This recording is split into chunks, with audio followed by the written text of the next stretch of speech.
Ministry of Defence, Sri Anurag Bajpayee on the podium, and several other dignitaries including DRDO Chairman, Secretary R&D, Dr. Samir V. Kamath, CMD, Hindustan Aeronautics Limited, CB Anantakrishna, Director, Defence Exhibition Organization, Dr. Sri Achal Malhotra. Friends from media na mitro, I am very happy to announce that Defence Expo is going to kick off from tomorrow, and we have organized this curtain raiser program. Thousands of others also are watching this program on social media. In today's program, we will have a brief presentation from Sri Achal Malhotra, Director, Defence Exhibition Organization. After that, we will have an address by Chief Minister of Gujarat. It will be followed by address by Raksha Mantri, and then we will take some question and answers from the friends from the media. First, now I will invite Sri Achal Malhotra to begin his presentation on DIF Expo. Thank you.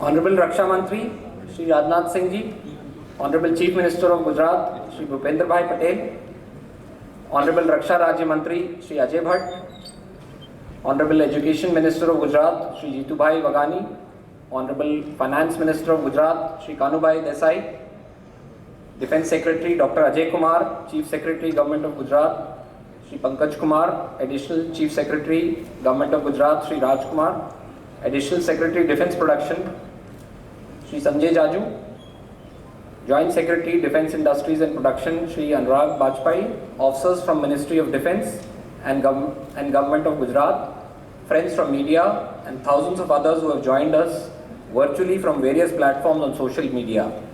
Namaste and good evening.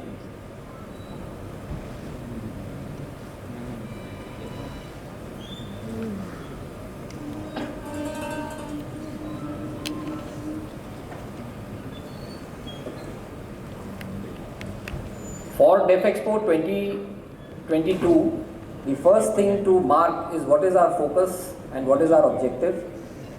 So, for the benefit of the audience, the defence manufacturing ecosystem in India is achieving Atmanirbharta, and there are tremendous efforts towards indigenization and import substitution. We have an innovative environment, and we are now developing deep technologies. The growth in defence startups, rising investments in R&D, government support to the industry in R&D, and a paradigm shift from transfer of technology to design and development based approach makes DIF Expo 2022 very interesting. The objective of this event is to develop bilateral relationships with friendly foreign countries, promote Indian defence industries in the global market, provide an international platform to Indian industries to enable them to become a part of the global supply chain, and forge partnerships such as joint ventures, MOUs, and invite investment into the country. ये objective define करने के बाद DIF Expo को एक context मिलता है, और 4 भागों में मैं आपसे अपनी प्रेजेंटेशन प्रेजेंट करूँगा। DIF Expo मोटे तौर पे क्या प्रोग्राम है, क्या इवेंट्स हैं, क्या इसमें पहली बार हो रहा है, और जो होस्ट स्टेट है उसके लिए इसका क्या महत्व है। इस DIF Expo का थीम है path to pride. Path to pride माननीय प्रधानमंत्री जी का ये विजन है कि हर भारतीय में अपने देश के लिए एक गर्व हो, और 75वें साल आज़ादी के अमृत महोत्सव में पाथ टू प्राइड से ज़्यादा उचित इसका थीम नहीं हो सकता था। 5 दिन का ये इवेंट है। इन 5 दिन में जो पहले 3 दिन हैं वो बिजनेस डेज हैं, 18 से 20 तारीख तक। 21 और 22 तारीख पब्लिक के लिए ये प्रदर्शनी खुली रहेगी। ये सारे कार्यक्रम गांधीनगर में दर्शाए हैं। अन्य 2 अलग अलग वेन्यू में अहमदाबाद और पोरबंदर में 5 दिन लाइव डेमोन्स्ट्रेशन होगा, और पोरबंदर में शिप्स इंडियन नेवी और कोस्ट गार्ड की भी हैं, जिसमें शिप विजिट्स भी होगा पब्लिक के लिए। मेन डेफ एक्सपो 2020 के कैरेक्टरिस्टिक्स अगर आप देखेंगे तो 75 इंटरनेशनल कंट्रीज़ इसमें भाग ले रही हैं। इतने कम समय में हमने 8 अगस्त को इसकी अनाउंसमेंट करी थी और ये दर्शाता है कि विश्व भर में हमारी डिफेंस इंडस्ट्री के लिए कितनी रुचि है। 33 फॉरेन मिनिस्टर्स इसमें भाग ले रहे हैं और अब तक के सबसे बड़े एग्जीबिटर पार्टिसिपेशन 1340 के साथ डेफ एक्सपो आगे बढ़ रहा है। 10 स्टेट्स भारत की इसमें पार्टिसिपेट कर रही हैं और एक तरह से कहा जाए तो डेफ एक्सपो हाउसफुल है।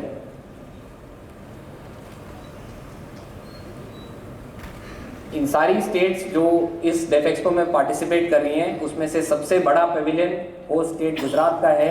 2500 स्क्वायर मीटर में पूरी गुजरात की इंडस्ट्री दर्शाई जाएगी और मैं समझता हूँ ये काफ़ी प्रोत्साहन देगा पूरी गुजरात स्टेट को डिफेंस सेक्टर में इन्वेस्टमेंट लेने के लिए और डिफेंस सेक्टर में आगे मैन्युफैक्चरिंग बढ़ाने के लिए। इस कार्यक्रम 5 दिन के कार्यक्रम में आज हम 17 तारीख पे आपको कर्टन रेजर द्वारा इस 5 दिन की सूची दे रहे हैं, जिसमें से ये गांधीनगर के कुछ महत्वपूर्ण जगहें हैं जहाँ पे सारे कार्यक्रम किए जाएंगे। इसका मैं विस्तार आने वाली स्लाइड्स में करूँगा, पर मेन कार्यक्रम 2 डिफेंस मिनिस्टर्स कॉन्क्लेव और आरएम्स डिनर होगा बाय इनवाइट एट नीला। गांधी कुटीर पे कुछ प्रोजेक्शन मैपिंग होगी शाम के समय में। जब आप पूरा डेफ एक्सपो कैप्चर करके वापस जा रहे होंगे तो इसमें ज़रूर आपको रुचि आएगी। महात्मा मंदिर में पूरी इंडस्ट्री, थिंक टैंक्स, सब जो लोग इस सेक्टर के बारे में जानकारी रखते हैं उनकी ब्रेनस्टॉर्मिंग सेमिनार्स द्वारा होगी और इसका एक इनॉग्रल कार्यक्रम 19 तारीख को भी महात्मा मंदिर में होगा। और आरएम्स डिनर में ड्रोन शो जैसे दर्शाया गया है। हेलीपैड सेंटर आप सब परिचित हैं, अब कम्प्लीटली सोल्ड आउट है। हॉल नंबर 1 में इंडिया पेविलियन है और हॉल नंबर 12A में गुजरात पेविलियन है। बाकी अन्य प्रदर्शनी हॉल वाइज उसका डिस्प्ले रहेगा। डे 1 सबसे पहले डिफेंस मिनिस्टर्स एग्जीबिशन 3 दिन बिजनेस डेज के लिए रहेगी, इसलिए ग्रीन में दिया गया है।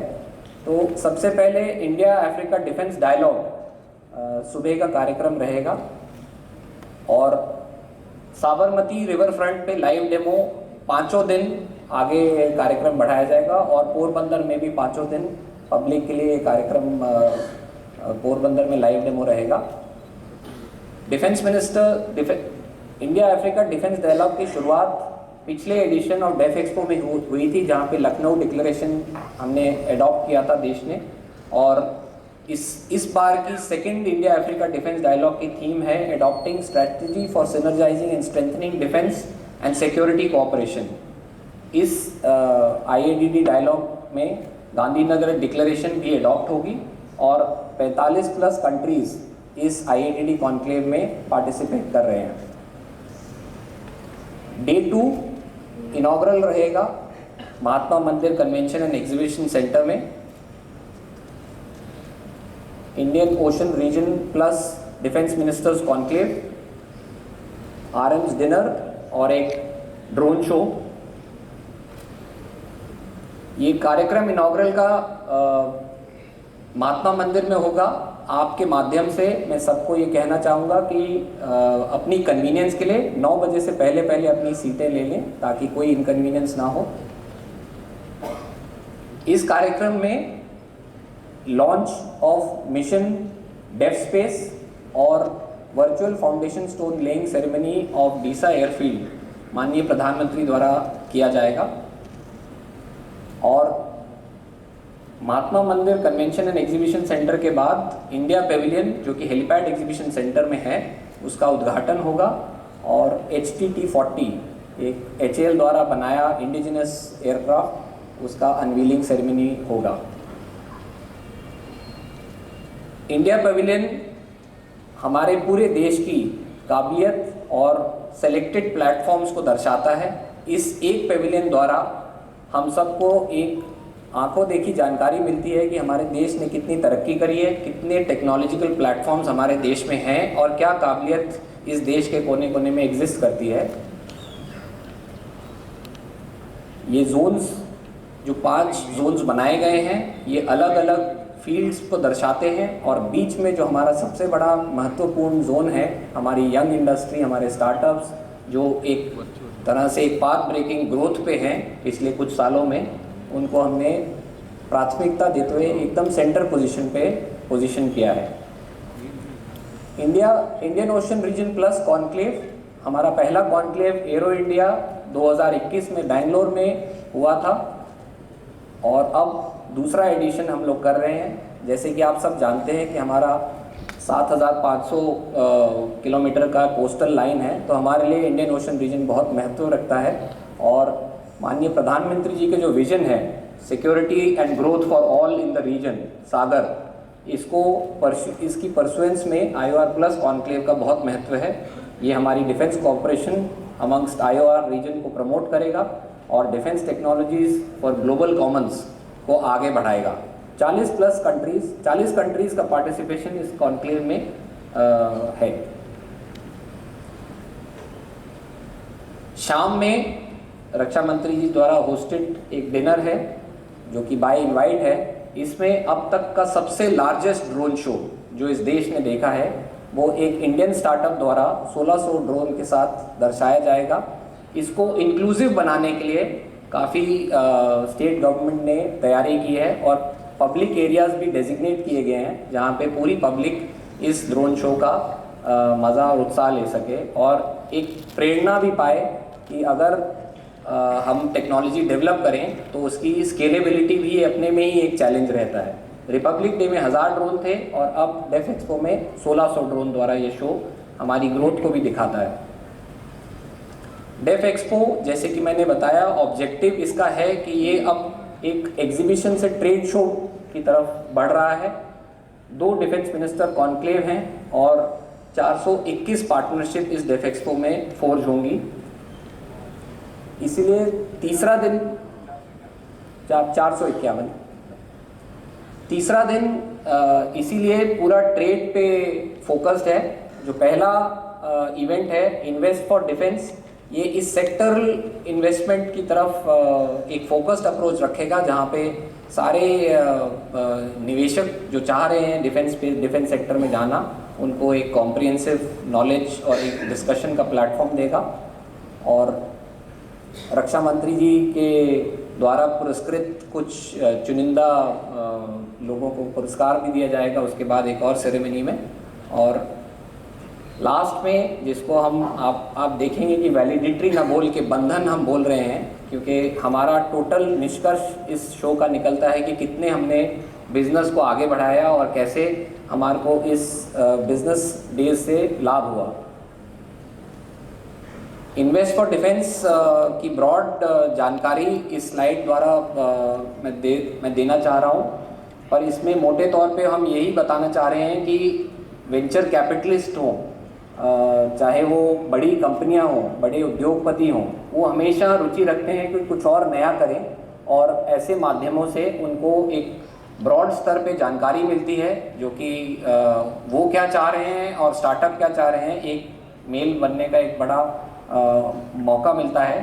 तो एक बहुत डिफरेंट तरह से इसको क्यूरेशन किया गया और हमको क्योंकि ये पहली बार एक एफर्ट है, हमको ये लगता है कि डिफेंस सेक्टर में इन्वेस्टमेंट लेने के लिए ये कार्यक्रम बहुत महत्वपूर्ण आएगा। बंधन, इसको मैंने फिर से दोबारा हाईलाइट इसलिए किया है क्योंकि इस कार्यक्रम को इस स्टेज तक लाने के लिए पूरे देश भर की इंडस्ट्रीज़ को हम लोग रीच आउट करते हैं, उनसे पूछते हैं कि आप किससे कोलैबोरेशन करना चाहें। उनकी अपनी भागीदारी रहती है, वो लोग आपस में बात करते हैं, डायलॉग करते हैं, डिस्कशन करते हैं और एक MOU साइन करने में जितनी एनर्जी दोनों यूनिट्स की लगती है ये शायद वो लोग ज़्यादा बेहतर जानते हों।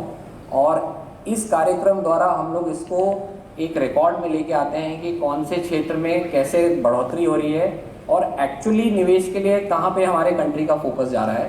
तो ये कार्यक्रम डेफ एक्सपो का एक तरह से कंक्लूजन और सारांश है। 451 MOUs जो कि पिछली वाली डेफ एक्सपो से 2 गुना से भी ऊपर हैं, ये दर्शाता है कि हमारे इस कार्यक्रम में और इस कार्यक्रम के लिए जितनी रुचि पूरे देश भर के उद्योगपति और डिफेंस सेक्टर के निवेशकों में है, ये बड़ा एक स्टैटिस्टिकल फिगर आपके सामने है।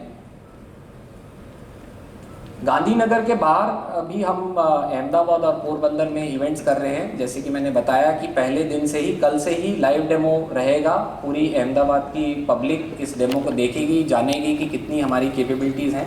और इस तरह से कुछ इवेंट्स के द्वारा अलग अलग चीज़ों की जानकारी मिलेगी। कॉम्बैट फ्री फॉल, जैसे कि पैराशूट से सैनिक नीचे आएंगे। सारंग एरोबैटिक डिस्प्ले, जो कि इस डिस्प्ले को एक इंटरनेशनल लेवल का डिस्प्ले माना जाता है और इसमें काफ़ी स्किल सेट्स होती हैं, तो हमारे अपने पायलट्स इस डिस्प्ले को देंगे। और पैरामोटर एक्टिविटीज़, स्लिदरिंग ऑप्स, कुछ चित्र जो इसकी रिहर्सल्स में अहमदाबाद के दर्शकों ने ऑलरेडी अपने आंखों में कैप्चर किए हैं, आपके सामने हैं। ये Sarang display, demonstration of search and rescue operation, कि कैसे समुद्र में अगर कोई डूब रहा हो उसको कैसे हेलीकॉप्टर द्वारा रेस्क्यू किया जा सकता है। इसकी एक कमेंट्री भी रहेगी और एक ट्राई सर्विसेज बैंड इस जगह को एक उत्सव की तरह प्रेजेंट भी करेगा। पब्लिक डे में 21 और 22 अक्टूबर को साबरमती रिवर फ्रंट पे भी ड्रोन शो होगा। और एक जो गांधीनगर में देख पाए हैं उनके अलावा अहमदाबाद की पब्लिक भी इसको देख पाएगी। शिप विजिट जो कि पोरबंदर में होगा, पोरबंदर में भी काफ़ी प्लानिंग की गई है शिप विजिट्स के लिए। एक तरह से एक रूट मैप बनाया गया है बड़े ऑर्गेनाइज तरीके से शिप को दिखाने के लिए। और गैलेरिया रहेगा, सेल्फी काउंटर रहेगा और शिप में एक ऑर्गेनाइज कंडक्टेड टूर रहेगा। गैलेरिया एक तरह से आपको ओरिएंट करेगा कि क्या क्या चीज़ें उस शिप के अंदर अलग अलग जगहों पे पड़ी हैं, और उसके बाद आगे बढ़ते हुए उनको आपको एक्सपीरियंस करने का एक डिफरेंट एक होलिस्टिक एक्सपीरियंस आपको आएगा। और यहाँ पे भारतीय नौसेना की 2 जहाज़, एक ब्रह्मपुत्रा क्लास और एक 1241 आरी, और कोस्ट गार्ड के 2 OPV पोरबंदर में स्टेशन किए गए हैं। और